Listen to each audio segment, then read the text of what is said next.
प्रदेश की 80 सीटों को लेकर जो टारगेट है आप लोगों का वो है पूरे 80। और आप लोगों ने जो अलायंस के लिए लक्ष्य रखा है वो रखा है 400 प्लस का और बीजेपी के लिए 370 प्लस का।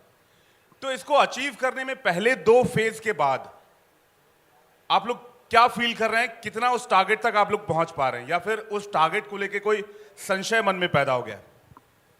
देखिए, संशय की कोई बात नहीं है। और आपने देखा कि 2014 का चुनाव परिवर्तन का चुनाव था देश में, और जिस जोश और खरोश के साथ में पूरे देश ने, देश की 142 करोड़ जनता ने परिवर्तन किया और आदरणीय मोदी जी को प्रधानमंत्री के रूप में जनता ने मंच पर जब देश का नेतृत्व दिया, तो हम 303 सीटें लेकर आए थे। उसके बाद आपने देखा 5 वर्षों में जो काम हुआ उसका परिणाम उत्तर प्रदेश में 2 साल के बाद नजर आया, जब 2017 में हम 325 सीटें लेकर अलायंस के साथ में उत्तर प्रदेश में प्रचंड बहुमत लेकर हम आए। वो आदरणीय मोदी जी के काम का परिणाम था।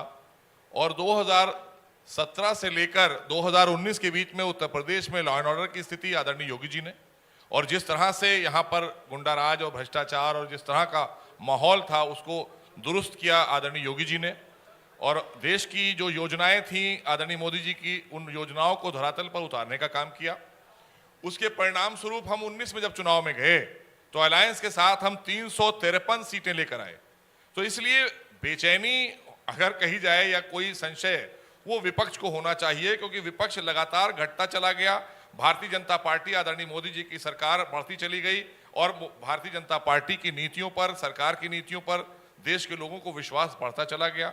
और उसका परिणाम है जो हम अब की 400 पार के ऊपर जा रहे हैं, क्योंकि हमने अलायंस के साथ में भी अच्छे से काम किया है और हमारे अलायंस भी अच्छे से काम करते हैं, क्योंकि जो योजनाएं केंद्र में आदरणीय मोदी जी ने बनाई हैं उन योजनाओं को धरातल पर उतारने का काम हमारे सारे ही अलायंस दल करते हैं, अलग अलग राज्यों में सरकारें करती हैं। इसलिए जो विकास कार्य हुए जितने भी और चुनौतीपूर्ण जो काम हुए उन पर भी फैसले लिए आदरणीय मोदी सरकार ने, और उसको भी हमने धरातल पर उतारा। इसलिए अगर आप उत्तर प्रदेश की बात करें या आप 2 फेज की बात करें, तो हम मानकर चल रहे हैं कि हम बहुत आगे चल रहे हैं बहुमत में। ये चूंकि अब कुछ भी है, विपक्ष ये तो नहीं कह देगा कि हम हार गए। विपक्ष की एक मजबूरी है कि उसे चुनाव में आना है, ये भी जरूरी है उनके लिए। नहीं आएंगे तो वैसे ही खत्म हो चुके हैं।